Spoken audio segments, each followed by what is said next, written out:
Hey everybody, welcome back to the Wolf Pit. Today, I'm making two different kinds of tuna melt sandwiches. But first, I want to talk about something I found very disturbing the other day when I went to open a can of tuna and saw printed on the top of the can, product of Thailand. Then I went to the store the following day to check on some other brands and saw product of China and Indonesia. There's no need to support other countries when the products are in our backyard and people in America need jobs. So after visiting their website and researching American Tuna, a tuna company out in California, I decided to try and support American Tuna. Before I go any further, I am not getting paid to endorse this product. I'm doing it mainly because I want to support an American company, but also because I am getting tired of seeing made in China or product of China on 9 out of 10 products we buy in America. American Tuna is caught using MSC certified sustainable pole and line harvest method in the U.S. Pacific Northwest, and then packed by hand in Oregon in BPA free cans, also manufactured in America. Now listen to this. There's 100% traceability for every single albacore harvested, meaning they can trace the final canned and labeled product back to the vessel that caught it. What do you think the chances are of that happening on a can of tuna that is a product of China? And yes, these cans of tuna are very expensive. But like the old saying goes, you get what you pay for. And you get the peace of mind knowing exactly where it was caught, where it came from, where it was processed, where it was canned, and you're supporting fellow Americans with jobs. At least in my opinion, that's a lot of reasons to buy American brand tuna.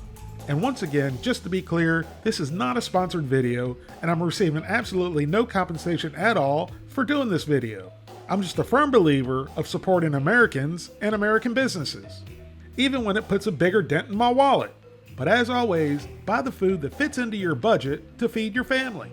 Taking care of and feeding your family is always the number one priority. I got the Variety 12 pack that comes with 3 cans each of jalapeno, garlic, regular, and no salt added. For today's tuna melt, I'm using a can of regular and a can of garlic. Now dump it straight out into the bowl, and this is a regular one, and you do not drain it. There's no water, broth, or oil added to this. Those are all the natural fish juices and oils. As I'm breaking this apart, it looks and feels to be one solid piece of fish, not a bunch of pieces of fish pressed together. And it reabsorbed all those juices. Now do the same thing with a can of garlic tuna.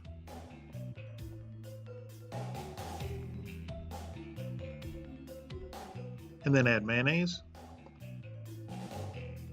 minced dry onion, Italian seasoning, salt and pepper, and capers. Give it all a good mix.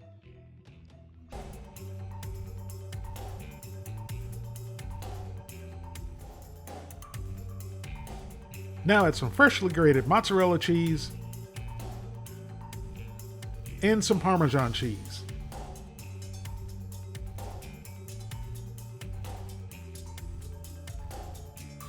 Get everything all mixed together. Taste for salt and pepper, and then set aside.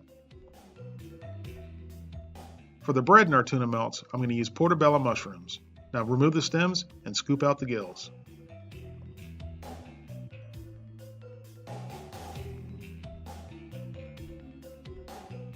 Now fill each mushroom with the tuna and cheese mixture. And if you don't like mushrooms, you could do this with zucchini or bell peppers. Now add some sliced Roma tomato, salt and pepper on the tomato, top with more freshly grated mozzarella cheese. Now it's important these go into a raised rack so you get airflow underneath the mushrooms, otherwise they're going to boil in their own juices. And then they go into a preheated 375 degree oven for about 15 minutes or until the cheese is melted and it's nice and golden brown. And when they come out, don't be surprised if they look more like pepperoni pizzas than they do tuna melts. And there you have it, an ooey gooey, rich and savory, low carb, open face tuna melt sandwich. Everything you would want from a tuna melt except for the carbs. I've made the same tuna melt recipe many times before, but never on a mushroom, and let me tell you, the mushroom was the big surprise.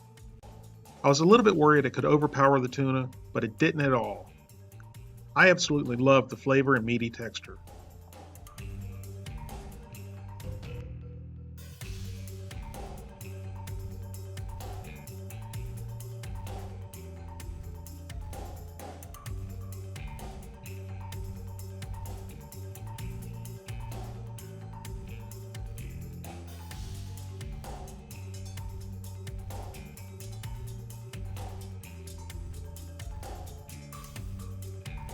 Now let's make a high-carb tuna melt sandwich on a French baguette. Again, we're starting off with 2 cans of the American tuna.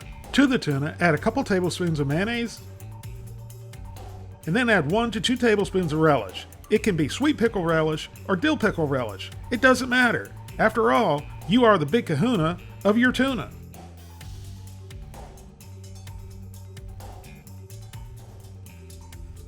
Now a little salt and pepper to taste.